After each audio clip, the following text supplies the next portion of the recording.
Ang kwentong ito ay hango sa totoong buhay. Karanasan ito ni Kokoy. Taong 1978. Isang bayan sa Aklan. Magandang araw sa iyo, Sir Ray at Sir Proy, at sa lahat ng masugid nating tagapakinig sa channel ninyo. Itago nyo na lamang po ko sa pangalang Kokoy. Hindi ko tunay na pangalan. Naisipan kong ipadala ang aking sulat na ito para magbigay ng inspirasyon at aliw na rin sa mga masugid na tagapakinig ninyo. Nakatira ako noon sa isang liblib na baryo sa aming nayon. Malayo ito sa bayan dahil halos 1.5 oras pa ang lalakarin ko pababa ng bundok bago naman ako makababa sa may sakayan ng tricycle papunta ng bayan. Kaya naman sa loob ng 1 linggo ay 1 beses lamang akong tumutungo sa bayan para makatipid ako.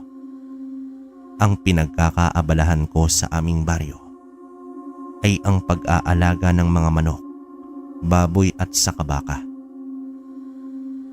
May minana kasi akong lupain noong mamatay ang mga magulang ko. Ang iba ay ginawa kong taniman ng nyog, gulay at mga punong kahoy. Kaya kahit hindi na ako bumaba pa ng bundok, patungong bayan ay may mapagkukunan naman ako na mga pagkain. May kaisa-isa akong sikreto na tinatago at iyon ay ang aking pagiging isang antingero. Minana ko ang anting-anting na gawa sa kamay ng Santo Niño. Minana rin iyon ng aking ama sa aking lolo bago naman ito pumanaw. Nasa angkan na ng aking ama ang pagiging isang antingero. Kaya naman pinagpasapasahan na lang ang ilang mga anting-anting na tanga namin. At ang natitira na lamang ay ang anting-anting ng Santo Niño. Ito na lang din ang pinanghahawakan ko sa alaala mula naman sa aking ama. Labis ang pag-iingat ko na hindi mawala sa akin ang anting-anting dahil mahalaga ito. Isa pa ay ito ang nagbibigay sa akin ng lakas para labanan ang mga kasamaan, lalo na at laganap ang mga masasamang nilalang dito sa aming baryo. Punteriya ng mga kampo ng dilim ang mga liblib na lugar dahil hindi ito gaanong matao. Mas liblib na lugar, mas madali sa kanila ang kumilos at ang pumatay. Walang makakakita at makakaalam. Ngunit lingid sa kanilang kaalaman na lihim akong nagmamanman sa kanilang mga galaw at hinihintay silang ubusin lahat. Isang umaga, naisipan kong tumungo sa bayan para naman mamalengke. Bala ko noon na bumili ng mga pangangailangan ko sa loob ng 1 linggo. Naisipan ko ring daanan ang kaibigan kong si Lazaro sa kanila at baka tutungo rin siya sa bayan at sabay na kaming dalawa. Halos 20 minuto pa ang nilakad ko bago naman ako nakarating sa kanilang bahay. Sakto pagdating ko sa kanila ay pababa na rin siya ng hagdan. Agad naman kaming nagbanggaan ng aming dibdib sa isa't isa nang makaharap na kami. Kokoy, patungo ka rin ba sa bayan? Oo, Lazaro. Kung tutungo ka rin sa bayan ay sabay na tayong dalawa. Sige tol, salamat. Palabas na kaming dalawa ni Lazaro ng kanilang bakuran nang mapansin ko naman ang bagong bahay sa hindi kalayuan. Katabi lang ng bahay nila yon. Dito namataan ko ang isang magandang babae na nagbibilad ng kanyang mga damit sa bakuran. Kunot ang noo ko dahil hindi ko naman ito kilala at bago lang ang muka. Agad ko namang hinabol si Lazaro nang mauna siya sa akin sa paglalakad. Tol, may bago pala kayong kapitbahay. Ah, ang tinutukoy mo ba ay yung bahay na bago? Oo, Tol. Ngayon ko lang kasi nakita pati yung babae. Si Minda yun. Bagong lipat dito sa baryo natin. Pamangkin daw siya ni Mang Boboy. Mag-isa na lang siya sa buhay dahil naghiwalay ang kanyang mga magulang. Kung gano'n ay mag-isa na lang siya sa buhay. Bakit hindi na lang kaya siya tumira kay Mang Boboy? Balita ko kasi lilipat din sa kabilang bayan si Mang Boboy sa susunod na linggo. Ganoon ba? Parang ang daming lumilipat sa kabilang bayan ah. Ano kayang rason? Alam mo na, maraming aswang dito sa baryo natin. Kaya hindi nakapagtataka na lumipat ang mga kabaryo natin. Kung sa bagay. Pero nawala naman na ang ibang aswang. Hindi na ganun karami ang nawawalang mga tao at biktima nila. Ayun nga eh. Pero hindi mo naman maiaalis ang takot sa kanila. Maski ako nga ay natatakot. Tinatapangan lang namin nila nanay dahil dito ang ikinabubuhay natin. Ikaw ba, Kokoy? Mukhang hindi ka yata natatakot. Aswang ka siguro ano? Lintik, mukha ba akong aswang? Saka kung aswang ako, matagal na sana kitang tinapos. Ikaw ang uunahin ko. Biro lang yon, tol. Tawang-tawa naman si Lazaro habang papunta kami sa may sakayan ng tricycle. Napailing na lamang ako at sumunod sa kanya. Pagdating namin sa bayan ay agad na akong bumili ng mga kailangan ko sa bukid. Pauwi na sana ako nang habulin ako ni Lazaro at dito bigla naman akong pinigilan. Humingi siya ng tulong sa akin na tulungan siya sa kanyang trabaho dahil daw lumiban ang kasama niya sa pagkakarga ng mga bigas. Ayaw ko naman sana dahil baka gabi na ako sa pag-uwi. Pero hindi ko rin naman matatanggihan ng kaibigan ko. Sa uli ay tinulungan ko na nga siya hanggang sa matapos namin ang trabaho niya. Ang sweldo noon ng kaibigan niya ay sa akin naman napunta kaya laking tuwa ko naman dahil kahit papaano ay may kinita akong pera sa araw na yon. Binigay ko na lang din ang ilang porsyento sa sweldo ng kasama niya dahil naawa naman ako kay Lazaro. Sabay kaming umuwi na dalawa ng hapon na yon. Malapit ng dumilim kaya nagmadali kaming tumungo sa aming baryo. Ngunit hindi namin inaasahan na uulan kaya't nakisilong naman kami sa munting tiyangge ni Aling Susan. Noong tumila ang ulan ay gabi na. Nakikiram na lamang kami ng flashlight noon kay Aling Susan dahil sobrang dilim noon ng paligid dahil sa maulap na langit. Papasok naman sa aming baryo ay bigla na lamang kaming napatigil sa paglalakad ni Lazaro nang makarinig kami ng sigaw ng isang bata sa hindi kalayuan. Sa kabilang gubat iyon, katabi ng gubat na madadaanan namin ni Lazaro, patungo naman sa aming baryo. Ano yun? Sigaw ng bata yun ah. Oo nga tol, mukhang nasa delikado siyang sitwasyon. Kailangan kong puntahan ng bata. Teka, sandali tol. Baka may mga aswang sa gubat na yan. Halika na, huwag mo nang pansinin. Baka nililin lang tayo. Dito ka lang Lazaro at titignan ko lang. O kaya mauna ka nang umuwi. Loko ka ba, Kokoy? Iiwan mo ko rito. Paano kung umalis ka ay ako naman ang puntahan ng aswang? Bahala ka dyan. Iniwan ko na nga si Lazaro at ang aking mga pinamili kanina. Dala-dala ang flashlight ay tinungo ko ang kabilang gubat. Sinundan ko ang iyak ng isang bata at ang sigaw nito. Naramdaman ko naman na sumunod sa akin si Lazaro. Panay ang tingin at ilaw niya sa buong gubat at kitang-kita ko sa mukha niya ang takot. Napailing na lamang ako at hinayaan siyang nakasunod sa akin. Makalipas ang ilang sandali, sa pagsunod sa iyak ng isang bata, ay naramdaman ko ang pag-iinit ng aking anting-anting na tangan. Umiinit iyon sa pagkakabaon sa aking dibdib. Iisa lang ang ibig sabihin nun. May aswang sa paligid. Tulong! Tulungan niyo ako! Muli naming narinig ni Lazaro ang iyak at sigaw ng bata. Luminga-linga naman ako sa buong paligid. Pinapakinggan mabuti kung saan nanggagaling ang boses ng batang lalaking yon. Hanggang sa mailaan ko ang isang batang lalaki na tumatakbo patungo sa aming kinaroroonan. May bahid ng dugo ang suot nitong damit at umiiyak. Pagdating niya sa aming harapan, ay napaluhod naman siya. Agad na tumungo si Lazaro sa aking likuran at takot na sumiksik doon.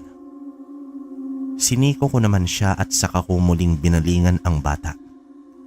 Nararamdaman ko ng mga sandaling yon na hindi aswang ang batang lalaki. Tinitigan ko ito ng mabuti at doon ko napagtanto na anak ito ni Mang Ben. Pabian, anong nangyari sa'yo? Hinahabol ho ako ng aswang, Kuya Kokoy. Tulungan niyo ho ako at si Tatay Ben. Parang awa niyo na ho. Nasaan siya? Kinuha po siya ng aswang. Pambira, Kokoy. Huwag mong sabihin na susundan mo ang aswang na yon. Baka mapahama ka. Dito lang kayong dalawa ni Pabian. Hahabulin ko yung aswang, baka buhay pa si Mang Ben. Nahihibang ka na ba, Kokoy? Hindi mo ba nadinig ang sinabi ko? Kaya ko ang sarili ko, Lazaro. Huwag kang mag-alala sa akin. Isa akong mandarigma. Kaya dyan lang kayo ni Pabian. Huwag kayong aalis. Hindi ko na hinintay pang makapagsalita pang muli itong si Lazaro para pigilan ako. Agad na akong tumakbo nang mabilis at sinundan ng presensya ng isang aswang na hindi pa nalalayo sa gubat. Sa tulong ng aking anting-anting ay tumalas ang paningin ko sa dilim at bumilis din ang takbo ko. Doble sa bilis ng isang kabayo. Iyon ang dahilan kung bakit ko nahabol ang aswang na daladala itong si Mang Ben. Inunahan ko ang aswang at huminto ito sa harap ko. Gulat na gulat siya nang makita ako sa kanyang harapan noong napahinto ito. Hindi niya binitawan si Mang Ben na wala ng malay. Pasensya ka na sa pag-arang ko sa'yo. Pero kinakailangan mong bitawan si Mang Ben.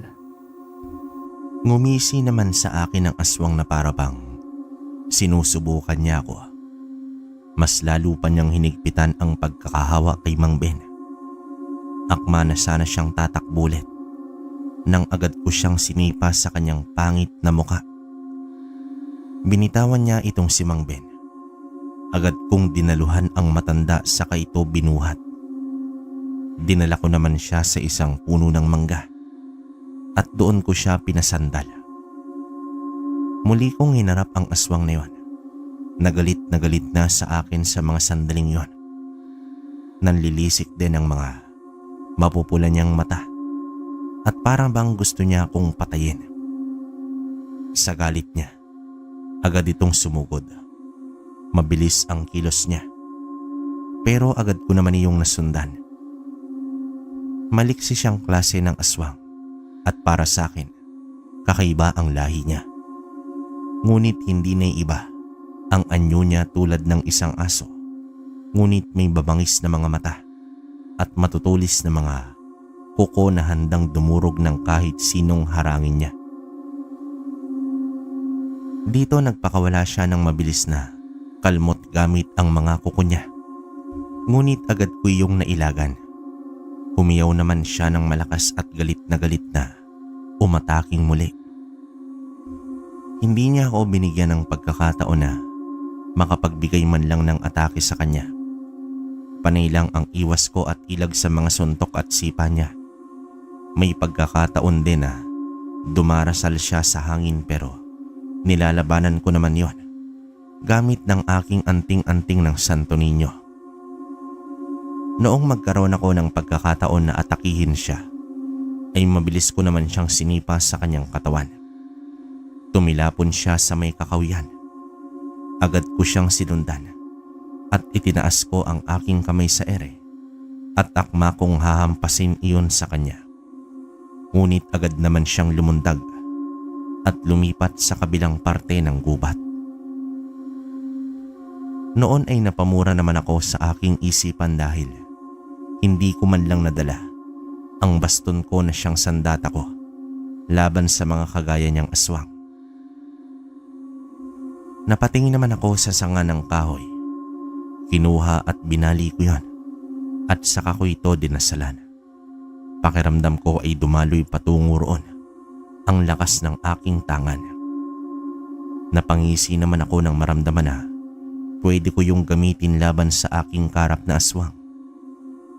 Umatras siya ng konti at tumingin ng matalim. Para bang hinahamon akong sumuko na. Ngunit hindi naman ako aatras. Sa isip ko noon kalakbay, ang labanan na yon ay isa lang ang magwawagi at hindi ko hahayaang siya yon. Itinuro ko sa kanya ang aking hawak na baston. Saka ko naman siya tinawanan. Sumuko ka na, aswa. Wala ka ng kawala pa mula sa akin. Siguro naman ay nabalitaan mo na ang tungkol sa akin dahil sa mga ibang kasamaan mo na nakalaban ko. Ako? Mapapasuko mo? Wala sa bokabularyo ko ang pagsuko, antingero. Kung mayroon man nasusuko sa ating dalawa, siguradong ikaw yon. Pasensya ka na pero hindi yan mangyayari. At sisiguraduhin ko na mapapatay kita ngayong gabi dahil hindi ko nahahayaan na may mabiktima ka pang ibang tao. Kung ganoon, di pigilan mo ako. Agad na sumugod sa akin ang aswang na yon. Ang kanyang mga mata ang nagliliyab sa galit. Sunod-sunod ang pag-atake niya. Mabilis at walang pag-aalinlangan. Hinanda ko ang sanga ng kahoy na siyang naging baston ko pansamantala. Matibay iyon at tila lumalabas ng lakas sa akin. Inikot ko naman ito sa hangin at sa bawat hampas ko, nag-uumigting ang hangarin kong tapusin ang laban na yon. Sumugod din ako, walang takot, habang ang aswang ay nagpakawala ng malalalim na kalmot. Umiwas ako. Ngunit naramdaman ko ang bahagyang kirot sa aking balikat. Hindi ko napansin na naabot niya pala ako sa aking balikat, pero hindi yun sapat para pabagsakin niya ako. Isang mabilis na galaw ng aking kamay ang aking ginawa at ang sanga ng kahoy ay tumama sa kanyang tagiliran. Napatras naman ito at umatungal sa sobrang sakit. Bigla na lamang nagising ang kanyang galit. Ang mga pangil niya ay bigla niyang pinakita sa akin at muling bumelo para muling sumugod sa akin. Dito narinig ko ang kanyang pag-ungol. Mababa at puno ng puot at alam kong hindi na siya nagdadalawang isip na patayin ako. Hinawakan ko ng mas maigpit ang sanga ng punong kahoy. Muli kong naramdaman ang matibay na dumadaloy sa aking katawan. Idagdag pa ang enerhiyang ibinibigay sa akin ng tangan kong Santo Niño. Nang makita ko siyang muli na papalapit, iniwasan ko ang unang atake at buong lakas na ibinagsak ang sanga sa kanyang likuran. Sumigaw naman siya na parang tunog na nagmula sa kailaliman ng lupa. Huminto ito sa kanyang pag-atake. Ang aswang na yon at pansamantalang nawala ng balanse. Habol niya ang kanyang hininga habang iniinda ang sakit na dulot ng aking hawak na baston. Nanlilisik ang mga mata niyang umangat at tumingin sa akin. Naglabasan ang mga ugat niya sa buong katawan at agad na tumakbo naman ito papunta sa akin. Hindi ko sinayang ang pagkakataon na yon. Tumalon ako papunta sa kanya at dito ibinaon ko ang sanga sa kanyang dibdib. Sa puntong iyon, hindi niya kayang mapigilan. Dito napuno ng dugo ang sanga, ngunit hindi ko naman yon binitawan. Patuloy niyang sinubukan akong abutin ng kanyang mahabang mga kuko, ngunit hindi niya ako maabot. Ramdam ko rin ang unti-unti niyang panghihina hanggang sa wakas bumagsak nito sa lupa habang habol ang sariling hininga. Binitawan ko ang sanga ng punong kahoy na nanatiling nakabaon sa kanyang dibdib. Dinungaw ko naman siya at pinakatitigan. Dito itinaas ko ang aking kanang kamay, ngunit nakatutok sa kanya ang aking palad. Ipinikit ko ang aking mga mata at saka naman ako bumigkas ng isang panalangin para sa kanyang kasalanan. Ilang sandali ang lumipas at nanginig siya. Sumuka ng dugo at dilat ang mga matang binawian ng kanyang sariling buhay. Hinugot ko ang sanga mula sa kanyang katawan at tiimbagang kong pinasadahan ng tingin ang bangkay ng aswang. Binalingan ko ang katawan ni Mang Ben na nakasandig sa isang punong kahoy. Doon ko rin napagtanto na may sugat pala siya sa kanyang leeg. Nang kinapa ko naman ang kanyang pulso ay hindi na yung tumitibok, maging ang kanyang puso. Napamura naman ako nang napagtanto na patay na itong si Mang Ben at hindi ko siya nailigtas. Binuhat ko siya pabalik sa kinaroroonan nila Lazaro at Fabian. Pagkarating ko roon ay nandoon pa rin silang dalawa at halata na nagmamanman at nakikiramdam sa paligid. Nang makita nila akong buhat-buhat si Mang Ben, ay agad na lumapit sa akin si Fabian.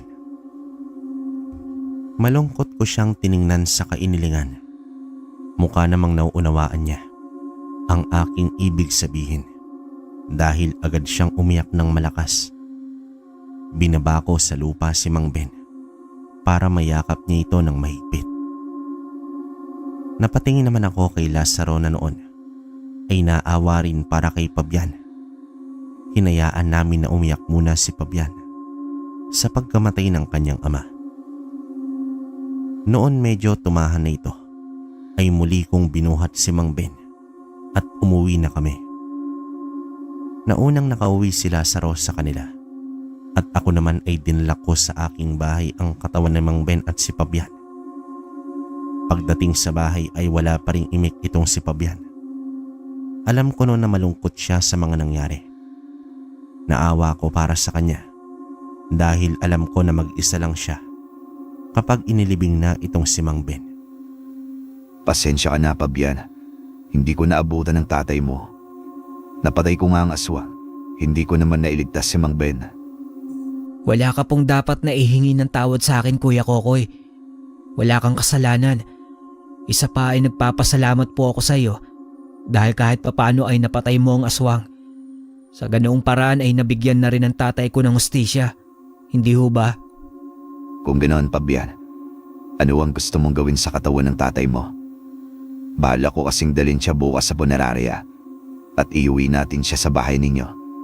Huwag kang mag-alala. Ako na ang bahala sa iyo. Sa lahat. At sasamahan kita mula sa lamay hanggang sa mailibing na ang tatay Ben mo. Maraming salamat po talaga, Kuya Kokoy. Pero hindi ko alam ang gagawin ko hanggang sa mga oras na ito. Ako nang bahala, Fabian. Sumunod naman sa akin si Fabian. Nagpahinga siya ng gabing yon. Ako naman ay dinasalan ko ang katawan ni Mang Ben. Pagkatapos nun, ay nagpahinga na rin ako. Kinabukasan naman ay dinala ko sa punerarya ang katawan ni Mang Ben. Kasama itong si Fabian. Saka dinala na rin ang katawan niya sa bahay nila pagkatapos na imbalsamo. Halos gulat ang lahat ng mga tao sa aming baryo sa nangyari kay Mang Ben. At dahil sa pagkikwento ni Fabian sa ilang mga kakilala ni Mang Ben na napatay ito ng aswang, ay labis na kilabot ang naramdaman ng mga ito. Simula nang ilibing si Mang Ben, ay laman pa rin ang usapan ng lahat ang tungkol sa mga aswang. Marami ang natakot na baka. May mga ilan pang natira sa aming baryo. Kaya't ang mga tao ay nag-iingat na at hindi nagpapagabi. Simula nang mailibing si Mang Ben, ay kinuha ng kanyang tiyahin na nakatira sa kabilang baryo. Ngunit umalis doon si Fabian at humingi sa akin ito ng tulong.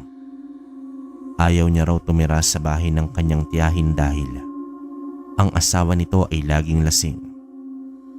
Ayaw niya raw na mabugbog nito oras na magalit ito.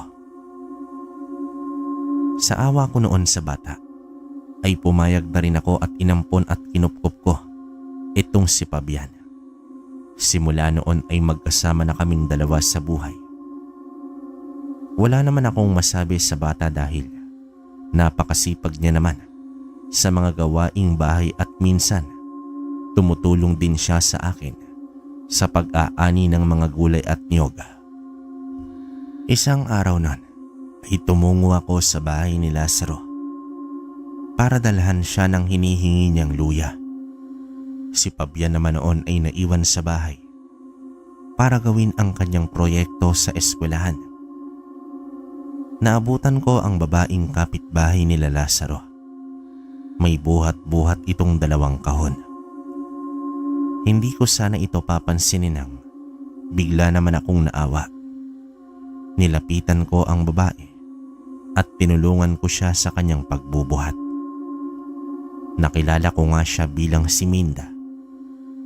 Hindi ko naman alam kung bakit nabighani na lamang ako sa kanyang ganda. Simula nun ay palagi na akong pumupunta kay Lazaro. Binalak ko ring ligawan itong si Minda at pinayagan naman niya ako. Minsan ay lumalabas kaming dalawa para magkwentuhan. Tungkol iyon sa aming buhay. Mas nakilala ko pa siya ng gusto. Pero may isang bagay ako na napapansin sa kanya. Hindi siya kumakain ng pagkain na may asin at bawang. Ni hindi siya gumagamit ng ganoong sangkap sa kanyang pagluluto. Ang sabi niya sa akin noon ay meron daw siyang allergy sa bawang at asin. Noong una ay binaliwala ko ang suspecha at kutob ko. Marahil ay mahal ko siya. Hanggang sa magkasintahan na kaming dalawa at dinala ko na siya sa aking bahay. Nagsasama na kami noon at wala namang problema sa kanya si Fabian. Magkasundo naman silang dalawa. Isang gabi, habang natutulog kaming dalawa ni Minda, ay bigla na lamang siyang bumangon ng tahimik. Nagpanggap naman ako noon kalakbay, natulog para alamin kung ano ang sekreto niyang tinatago sa akin. Noong nakalabas na siya ng aming kwarto, doon naman ako bumangon. Ngunit hindi ko rin natuloy ang aking pagsunod sa kanya dahil takot ako na baka tama ang hinala ko. At ayaw kong harapin yon. Mahal na mahal ko si Minda. Kinaumagahan noon kalakbay, nagpaalam sa akin si Minda para naman tumungo sa bayan. Sasamahan ko sana siya subalit kinakailangan kong tapusin ang pag-ani ng niyog para naman gawin itong kopra. Naiwan kaming dalawa ni Fabian sa bahay. Napansin ko na panay ang tingin sa akin ni Fabian habang naghahakot kami ng niyog. Kaya naman tinanong ko na siya kung may gusto ba siyang sabihin sa akin. Kasi po Kuya Kokoy, hindi naman ako sigurado sa nakita ko po, kaya hindi ko na lang po sasabihin sa'yo. Ano ba iyon, Fabian? Sabihin mo sa akin nang malaman ko. Sige po Kuya Kokoy.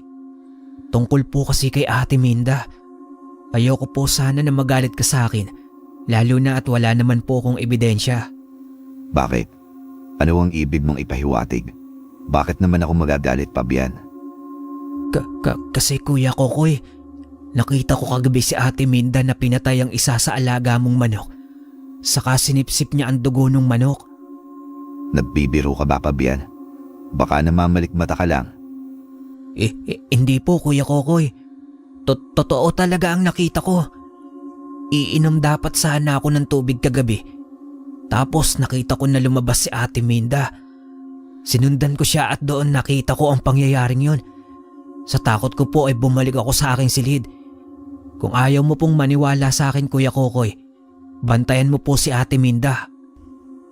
Matapos ng mga sinabi sa akin ni Pabian, hindi na ako nakapagsalita nang marinig ko ang lahat ng yon. Hindi ko gusto na parabang naniniwala ako sa kanya at ang kalahati kong nararamdaman ay pinagkakaila-iwan. Pero malakas ang pakiramdam ko na nagsasabi ng totoo itong si Pabian. Napaisip na rin ako noon kung bakit wala man lang reaksyon ang anting-anting ko kapag kasama si Minda, kung bakit hindi iyon umiinit. Pagbalik naman ni Minda ay pinagmasdan ko lamang siya. Doon ay napansin ko na palagi niyang suot ang isang itim na singsing sa kanyang daliri. Hindi ko yon napansin dahil akala ko ay simpleng singsing lamang yon. Pero malakas ang kutob ko na iyon ang pumoprotekta sa kanya para labanan ang anting-anting ng isang antingero. Nang sa ganoon ay hindi agad malaman ng kanyang magiging kalaban na isa siyang purong aswang. Habang kumakain kami ng hapunan ay napansin ko na hindi ginagalaw ni Pabian ang pagkaing niluto ni Minda. Kaya naman gumawa ko ng paraan na hindi mapansin ni Minda ang kakaibang pangyayari sa loob ng bahay. Palihim naman akong kumuha ng kalamansi at pinigaan ang pagkain naming dalawa ni Pabian. Noong masiguro namin na wala naman doong kakaiba, ay kumain na kaming dalawa. Pinag-usapan namin kanina ni Pabian na babantayan ko si Minda dahil gusto kong makita ng mismong mga mata ko kung aswang nga ang babaeng minamahal ko.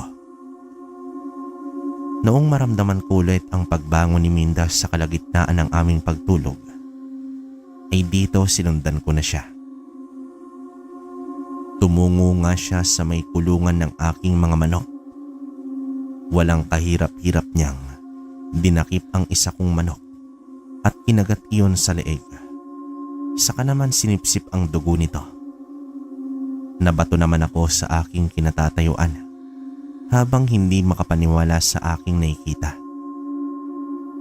Noon ay naramdaman ko ang pag-iinit ng aking anting-anting. Lintik ka, isa ka palang aswang. Kailan mo pa ako niloloko, Minda? Natigilan naman si Minda sa pagsipsip ng dugo sa manok at binitawan niya iyon. Nang marinig niya ang boses ko, unti-unti siyang lumingon sa akin at bumungad ang nakakatakot niyang itsura. Matutulis ang kanyang mga ngipin na tila nangingitim na. Kulubot ang kanyang muka kung saan kitang-kita ang mga itim niyang ugat. Buhaghag din ang kanyang buhok at mahaba ang mga kuko nito sa kanyang kamay. Hindi na siya si Minda na isang magandang babae at maamo ang muka. Dito napakuyom ang kamay ko sa galit at hindi makapaniwala na isa na ngang aswang ang babaeng mahal ko. Nang makita niya ako, ay bigla siyang bumalik sa normal ang kanyang anyo. Ngunit naroon pa rin ang bahid ng dugo ng manok sa gilid ng labi niya at kamay. Unti-unti naman siyang lumapit sa akin, pero agad akong umatras. Nakahanda akong kalabanin siya anumang oras na sugurin niya ako. Bakit mo ako niloko? Ano ang pakay mo sa amin ni Pabian, ha? Gagawin mo rin ba kaming isang tulad mo? Dito umiling naman siya at umiyak. Biglang nanlambot ang puso ko nang makita ko siyang umiiyak. Gusto ko siyang yakapin ng mga sandaling yon at sabihin sa kanya na ayos lang ang lahat. Pero hindi ko hinayaan ang sarili kong mahulog sa patibong niya. Naisip ko na noon na baka niloloko lang at nililin lang niya ako. Ginagamit ang pagmamahal ko sa kanya para paslangin ako. Lihim din akong nagpapasalamat noon dahil hindi ko pa sa kanya nasasabi na isa akong antingero. Dahil kung nagkataon, baka matagal niya na akong pinaslang. Magsasalita na sana si Minda nang matigilan kaming dalawa sa isang huni sa hindi kalayuan. Lumapit naman sa akin si Minda at mabilis niya akong hinila papasok sa bahay. Sinabihan niya naman akong manatili sa loob bago siya lumabas muli at sinarado ang pinto. Ako naman noon ay nagmadaling kinuha ang baston sa aking kwarto. Tumungo ako kay Pabian at sinabihan ko siya na huwag siyang lalabas ng kanyang kwarto kahit na ano ang mangyari. Nararamdaman ko kasi sa mga sandaling yon na may mga aswang na paparating, lalo na at sobrang init ng aking anting-anting. Binigyan ko siya ng isang agimat na magpoprotekta sa kanya laban sa mga aswang at iba pang mga masasamang nilalang. Nang masiguro kong nakasara na ang mga pinto, ay lumabas na ako at agad na hinanap ng aking mata si Minda. Nakita ko naman siyang tumatakbo papunta sa may kagubatan. Sinundan ko naman siya at maging ang huni kung saan iyon ang gagaling. Pagkarating sa kapatagan ay huminto naman si Minda. Lumingon siya sa akin. Sinigawan niya akong umalis dahil mapapahamak lang ako, pero marahas naman akong umiling. Lumapit naman siya sa akin at pumesto sa aking harapan na para bang pinoprotektahan niya ako laban sa kung sino man ang tinitingnan niyang nagtatago sa dilim ng mga sandaling yon. Makaraan ang ilang sandali, dito ay may lumabas na 3 lalaki sa bukana ng gubat. Hindi ko kilala ang mga ito at bagong mukha lang lahat sila sa akin. Wala silang suot na pang-itaas at tanging pang-ibaba lamang. Ang isang lalaki na may bigote ang umisi at unang nagsalita. Base naman sa aura nito, ay mukhang ito ang nangunguna sa kanilang 3. Narinig ko namang binulong ni Minda ang pangalan nitong si Dimas. Hindi ko akalain na dito lang pala kita matatagpuan, Minda. Kay tagal kitang hinanap. At sino yung kasama mo? Siya ba ang ipinalit mo sa akin? Isang tao? Anong kailangan nyo kay Minda? Narito ako para bawiin siya at iuwi sa amin. Siya lang naman ang mapapangasawa ko. Ngunit tumakas siya ilang buwan na ang nakakaraan. At hindi ko akalain na ipagpapalit niya ako sa isang katulad mo lang. Hindi ako makapapayag na maikasal sa iyo ang kasintahan ko. Kung sino ka man, wala akong pakialam. Gusto ko ang tapang mo, lalaki. Pero hindi rin ako papayag na mapunta sa'yo si Minda. Kitang-kita ko naman ang pagpapalit ng anyo ng 3 aswang sa isang napakalaking aso at ganoon din si Minda. Ang pinagtatakahan ko lang ay kung bakit niya ako pinoprotektahan laban sa 3 aswang na gusto siyang kunin. Mabilis na sumugod ang isang aswang. Patungo naman sa aming kinatatayo ang 2. Agad na sinunggaban ni Minda ang sumugod at ang 2 naman ay tumungo sa aking kinaroroonan para sakmalin ako. Umiwas ako sa kanilang atake, pero hindi tumigil ang 2 aswang sa kagustuhan na patayin ako. Humigpit naman ang pagkakahawak ko sa aking baston at nagpakawala ng lakas sa paghampas nun sa 2 aswang. Dito tumilapon ang 2 aswang sa may kakawyan dahil sa lakas na enerhiyang nagmumula sa aking anting-anting. Lumapit sa akin itong si Minda at muli na naman niya akong pinoprotektahan.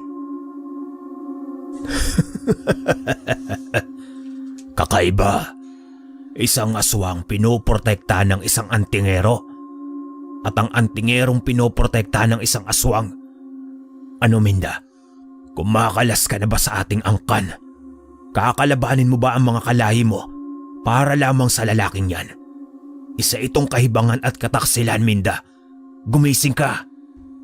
Isang alulong lamang ang isinagot ni Minda kay Dimas. Hindi ko yon maunawaan pero agad kong napagtanto na mas lalong nagalit si Dimas kay Minda. Dito hinawakan ni Minda ang aking kamay at mabilis niya naman akong hinila. Tumakbo na kami sa loob ng kagubatan habang hinahabol kami ni Dimas at ng kanyang 2 kasama. Tumakas ka na, Minda. Ako nang bahala sa kanila. Tumigil naman si Minda sa pagtakbo. Dahilan para mapatigil din ako. Umiling siya sa akin. Mariin niya akong sinabihan na hindi raw ganoon kadaling kalabanin si Dimas. Malakas daw na klase ng aswang itong si Dimas dahil may taglay itong isang bertud na nagbibigay ng kanyang kakaibang lakas sa kung sino man ang may hawak dito. Nabigla na lamang kaming 2 ni Minda nang maabutan kami ni Dimas. Ngumisi naman ito sa amin habang nanlilisik ang 2 mga mata. Wala na kayong matatakbuhan pa. Tatapusin ko na kayong 2. Isa kang taksil, Minda. Kaya wala na akong pagpipilian, kundi ang patayin ka na kasama ang lalaking ito. Hindi ko hahayaan na mangyari yon. Dadaan ka muna sa akin bago mo mapatay si Minda. At sisiguraduhin ko na ikaw ang mamamatay at yung mga kasama mo. Hindi mo ako kaya, lalaki. Huwag mong ipagmalaki ang tangan mong anting-anting dahil hindi yan tatalab sa akin. Mas malakas ang tangang kong bertod kaysa sa tangan mo. Malalaman natin kung malakas nga talaga ang tangan mo. Iyon ay kung maglalaban tayong 2. Walang problema sa akin. Agad na sumugod si Dimas patungo sa amin. Agad kong binuhat si Minda at dinala siya sa ilalim ng isang puno. Sinabihan ko siya na huwag aalis doon. Pero umiling siya at mabilis na hinarap ang 2 kasama ni Dimas. Sinabihan niya akong siya na raw ang bahala sa 2 at ako na ang bahala kay Dimas. Tumango naman ako sa kanya at muling hinarap si Dimas na pasugod na sa akin. Humigpit ang pagkakahawak ko sa aking baston. Nararamdaman ko ang bigat ng laban sa bawat sandali. Dito nag-usal naman ako ng isang dasal para mas palakasin pa ang anting-anting ng Santo Niño. Nagbigay sa akin ito ng proteksyon laban sa mga nilalang ng dilim habang nagiging mas matindi ang enerhiya na bumabalot naman sa akin ay naramdaman ko ang biglang pag-init ng aking mga kalamnan.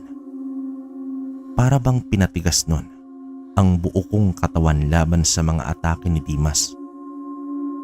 Mabilis kong sinalubong si Dimas. Umalulong siya ng malakas kasabay ng mabilis niyang pag-ikot sa kanyang katawan. Pinahaba niya rin ang kanyang mga kuko. Matatalim iyon na parang bakal na handang wasakin ang anumang matamaan. Ngunit hindi ibig sabihin nun ay magpapatalo na ako. Agad na nagtagpo ang aking baston na makapangyarihan at ang kanyang mga matatalas na kuko.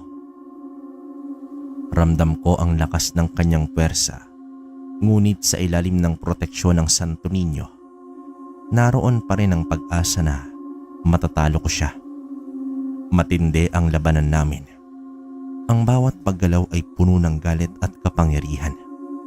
Ngunit alam ko, sa kabila ng lahat, meron akong sandata na hindi niya kayang talunin. Ang aking pananampalataya sa Diyos na siyang lumikha sa lahat. Isang hampas naman ang pinakawalan ko at tumama ang baston sa kanyang dibdib. Tumilapon siya at sumuka ng dugo. Ngunit agad din siyang tumayo pagkabagsak niya sa lupa at muli akong hinarap. Hindi ko inaasahan na malakas ka pala. Pero hindi ibig sabihin nun ay magpapatalo na ako sa'yo. Mas lalo naman ako. Hindi rin ako magpapatalo sa'yo. Lalabanan kita hanggang sa huli kong hininga. Nakakatuwa lang dahil pinagtatanggol mo ang isang aswang na dapat ay kalaban ng turing mo. Ano? Napaibig ka ba ni Minda? Hindi mo ba naisip na baka niloloko ka lang niya? Baka nakakalimutan mo, isa siyang aswang. Wala ka nang pakialam doon. Sa aming dalawa na iyon. At kung ano man ang maging desisyon namin. Isa kang hangal. Babawiin ko mula sa'yo si Minda. Hindi ako makapapayag na mapunta siya sa isang kalaban. Kitang-kita ko naman, Kalakbay, kung papaano naglakihan ang mga ugat ni Dimas sa kanyang buong katawan. Nadagdagan pa ang kanyang enerhiya ng mga sandaling yon. At alam kong nanggagaling iyon sa kanyang bertud. Ang mga mata niya ay nag-aapoy sa galit. Ngunit nakita ko na rin ang pangamba roon. Alam niyang hindi siya basta-basta makakalusot mula sa akin. Ipinikit ko na lang ang aking mga mata at dinama ang enerhiyang nagmumula kay Dimas. Itinuso ko ang aking baston sa lupa at pinagdaop ang aking dalawang palad. Kasabay nun ay ang pag-usal ko ng isang dasal para sa isang orasyon. Nang imulat ko ang aking mga mata, ay kita ko naman ang takot sa mga mata ni Dimas. Pero agad din naman siyang ngumisi. Tuloy-tuloy siya sa pagsugod sa akin. Alintana ang orasyon kong binibigkas. Akma na sana niya akong kakalmutin nang may persang tumulak sa kanya. Dahilan para ilipad siya noon sa malayo. Agad kong hinugot ang aking baston habang ramdam ko ang pagpunta roon ng aking enerhiya na nagmula naman sa aking anting-anting. Sinundan ko si Dimas kung saan siya tumilapon. Nang makita ko siya, ay nagpakawala naman ako ng sunod-sunod na sipa sa kanyang dibdib. Inikot-ikot ko ang aking baston na hawak at sunod-sunod ko rin siyang pinaghahampas. Ang nakapagtataka lang ay nagagawa pa rin niyang tumayo kahit ilang beses na siyang bumagsak at sumuka ng maraming dugo. Muling sumugod si Dimas. Mabilis at malupit ang galaw. Ngunit hindi naman ako natinag dahil nakahanda na ako sa atake niyang yon. Sa isang mabilis na kilos, iniwasan ko ang kanyang mga kuko at muling hinampas ang baston sa kanyang balikat. Tumama naman ito na may puwersa. Narinig ko ang tunog ng kanyang buto. Napaurong si Dimas at agad na napasigaw.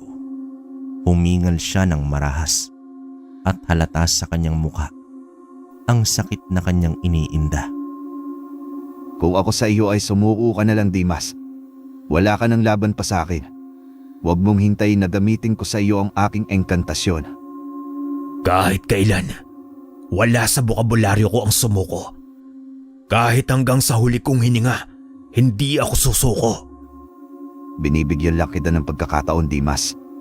Pinapadali ko na lang sa iyo ang lahat. Huwag kang pakampante. Hindi ko pa inilalabas ang tunay na kapangyarihan ng aking bertud. Tumayo ng maayos itong si Dimas at agad na tumakbo patungo sa akin. Kahit na hindi niya nagagalaw ang kanyang kabilang balikat, ay nagawa pa rin niyang kumilos ng mabilis. Lumundag siya at bumulusok siya pa ibaba. Sinangga ko ang kanyang mga kuko gamit ang baston at malakas ko siyang itinulak. Sumigaw naman siya at nagwala.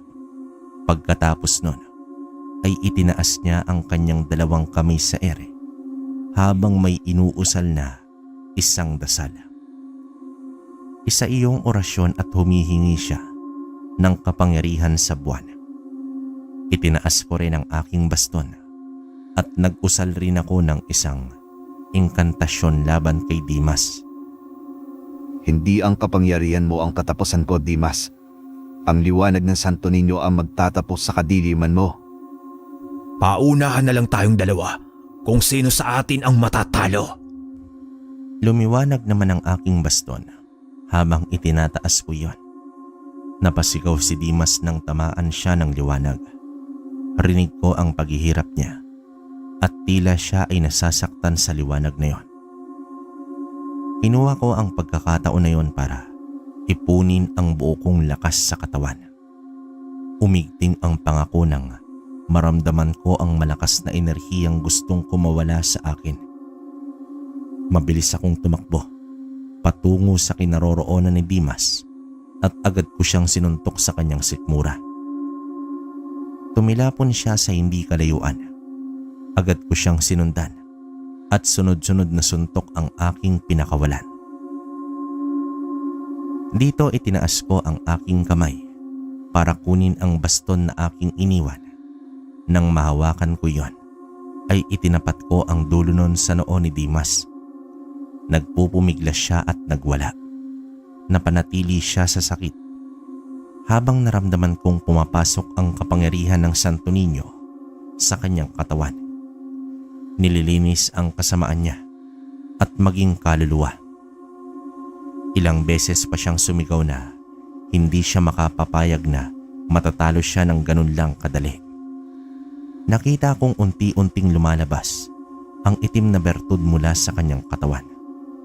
Akma ko na sana iyong kukunin ng mabilis iyong lumipad patungo naman sa isa nitong kasama na kalaban ni Minda. Bago pa man lumapat ang baston ko sa kalaban, nakita kong nalunok na nito ang itim na bertud ni Dimas. Agad kong hinila si Minda papalayo. Alam kong magiging mas malakas pa ang aswang sa mga sandaling yon. Nag-iba rin ang anyo ng kanyang katawan. Nangitim na balat na mabalahibo at ang mga matay kumikislap na kulay pula. Umahangos ito ng malalim na parabang nanggaling sa kailaliman ng lupa. Minda, kailangan natin mag-ingat. Diyan ka lang at ako ang kakalaban sa kanya. Hinawakan ko naman sa braso si Minda nang sabihin ko yon sa kanya. Naramdaman ko ang panginginig ng kanyang kamay pero agad din naman siyang kumalma. Sinabi niya sa akin na kaya niyang makipaglaban at alam niya kung papaano talunin ang aswang nakaharap naming dalawa. Humakbang ang aswang palapit sa amin. Mabigat ang bawat hakbang nito at tila tumatagos ang kanyang titig. Hindi na siya katulad ng dati. Pinasukan na siya ng bertud ni Dimas at noon ay tila may kapangyarihan siya na wala sa ordinaryong aswang. Ang hangin sa paligid ay bigla na lamang lumamig at naramdaman ko ang bigat ng enerhiya na bumabalot sa kanya. Hinanda ko naman ang aking baston. Alam kong isa itong laban na hindi ko pwedeng paglaruan. Hindi pa ako nakakahanda ay mabilis na siyang umatake. Sa isang iglap ay nasa harapan ko na siya at akma na sana niya akong kakalmutin ng masipa siya agad ni Minda. Sa lakas ng pagkakasipa ni Minda ay tumilapon ang aswang at tumama ang likod nito sa malaking kahoy. Sa mga sandaling yon ay nakapagpalit na ng anyo niya si Minda. Para siyang isang aso na mabalahibo ang buong katawan, ngunit napakahaba ng kanyang itim na buhok. Nanlilisik ang pulang mga mata at matutulis ang mga kuko. Pumwesto naman siya sa aking harapan at tila pinoprotektahan niya ako laban sa aming kalaban. Bago pa muling umatake ang aswang, ay mabilis nang sumugod si Minda Sinunggaban niya ang aswang at nagpagulong-gulong silang dalawa sa damuhan. Pinagkakalmot ni Minda ang kalaban. Pilit na sinasangga ng kalaban ang mga braso nito at parang hindi tumatagos ang mga kuko ni Minda sa kanya. Sumigaw ito ng malakas at pwersang itinulak niya si Minda. Tumayo naman ang aswang at nilapitan si Minda na noon ay napapatayo na mula sa pagkakabagsak niya. Ngunit bago pa man siya makabuelo, ay sinakal na agad siya ng aswang. Hindi ako makapapayag na hindi ka makasama sa kamatayan ko, Minda. Isasama kita. Mabilis naman akong tumakbo patungo sa aswang na yon at walang pagdadalawang isip na ibinaon ko ang aking baston sa ulo niya. Nabitawan nito si Minda at sumuka ito ng dugo. Unti-unti itong humatras habang hawak ang ulo na nakabaon pa rin ang aking baston. Gumewang-gewang pa ang aswang na yon habang sumisirit ang kanyang dugo sa ulo. Binalingan ko naman si Minda at agad ko siyang sinalo nang patumba na sana siya. Noon ko nalaman na may sugat pala sa kanyang balikat. Dumadaloy ang kanyang dugo mula sa kanyang sugat at kung magtatagal pa ay tila mauubusan na siya ng dugo. Pinunit ko ang laylayan ng aking damit at itinali yon sa braso ni Minda. Kahit papaano ay mapipigilan nun ang paglabas ng kanyang dugo. Pinasandal ko si Minda sa isang punong kahoy at muling nilingon ang aswang. Tumakbo ito, palayo at mukhang nagtawag pa ng kasama. Sinundan ko ang aswang na yon at mabilis naman akong lumundag. Bumulusok ako paibaba at inunat ko ang aking dalawang kamay. Hinawakan ko ang ulo ng aswang at buong lakas kong pinipilipit ang leeg nito. Kasabay ko sa pagbaba sa lupa ay ang pagbagsak din ng aswang sa damuhan. Nilapitan ko pa ito at dito hinugot ko ang aking baston. Makalipas ang ilang sandali ay kitang-kita ko ang paglabasan ng mga itim na ugat at binalot nun ang katawan ng mga aswang hanggang sa tuluyan silang nawala sa aking paningin. Pagtingin ko naman sa pinag-iwanan ko kay Minda ay nanlaki ang mata ko nang sakal-sakal na siya ng isang aswang. Noon ko napagtanto na nakatawag pa ng isang kasama ang aswang na napatay ko. Wala nang lakas noon si Minda at nangihina na siya dahil sa kanyang sugat. Kaya wala na siyang kakayanan pa na lumaban. Humigpit naman ang pagkakahawak ko sa aking baston. Nagdadalawang isip ako kung papaliparin ko yon patungo sa kinaroroonan ni Minda, dahil kung papaliparin ko yon sa aswang ay siguradong tatagos din kay Minda. Narinig kong sumigaw si Minda. Sinigawan niya ako na ituloy ang aking binabalak. Iyon lang din ang tanging paraan. Pero umiling naman ako. Ayoko siyang mamatay. Gusto ko pa siyang magbagong buhay. Bala ko siyang dalin kay Mang Celso para walain ang kanyang pagiging aswang. Nilingon ako ng aswang na nakasakal noon kay Minda. Ngumisi pa ito na parabang sinusukat niya ang pasya ko at kung ano ang aking gagawin sa mga sandaling yon. Tumalim naman ang aking paningin at agad na ngumisi rin pabalik sa aswang. Bumulong pa ako sa hangin ng isang orasyon laban sa aswang na yon. Sa isang iglap ay nabitawan nito si Minda at nanlalaki naman ang mga mata nang napahawak ito sa kanyang ulo. Tinakbo ko ang pagitan namin ng aswang at marahas ko siyang hinawakan sa kanyang buhok at malakas na pinalipad patungo sa may kakawyan. Hindi pa ako nakontento at sinundan ko pa ito. Namilipit ito sa may damuhan habang nakahawak pa rin sa kanyang ulo dumadaing sa sakit na kanyang nararamdaman. Gumulong-gulong pa ang aswang sa lupa na para bang nagbabaka sakali na mawala roon ang nararamdaman nitong sakit, pero hindi na yon mawawala pa. Nagkamali ka ng kinalaban mo, aswang. Ito na ang katapusan mo. Itinaas ko ang aking baston at walang pag-aalinlangan na ibinaon ang dulo nun sa dibdib ng aswang. Dumaing ang aswang at ilang sandali pa ay sumuka ito ng napakaraming dugo. Nangisay ang katawan ng aswang hanggang sa mabawian ito ng hininga. Kitang-kita ko kung papaano nilalamon ng mga itim na gamot ang katawan nito hanggang sa tuluyan itong nalusaw. Bumaling naman ako kay Minda. Nang makita ko siyang nakayuko, ay agad kong tinakbo ang distansyang namagitan sa aming dalawa. Dinaluhan ko siya at sinubukan ko siyang gisingin, ngunit nawalan na rin siya ng malay. Dito pinakiramdaman ko ang kanyang pulso para masiguro kung buhay pa siya. Noong malaman kong pumipitik pa rin iyon, ay agad ko naman siyang binuhat. Tumakbo naman ako ng mabilis patungo sa kabilang baryo, kung saan nakatira si Mang Celso.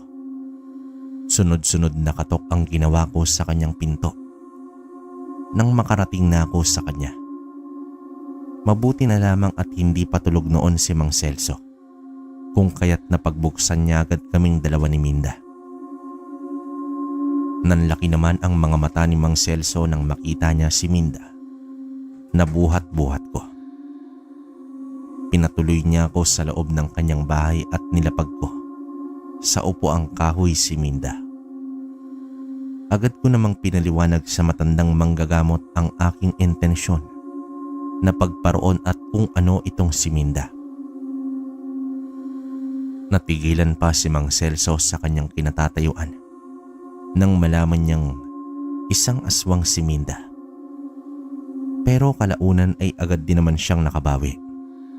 Yumuko siya at hinawakan sa sentido si Minda. Tiningnan niya rin ang pulso ng babaeng yon. Isang sumpa ang pagkaaswang niya.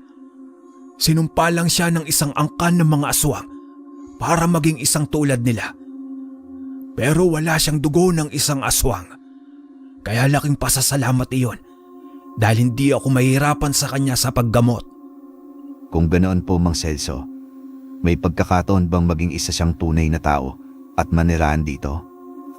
Oo, Kokoy.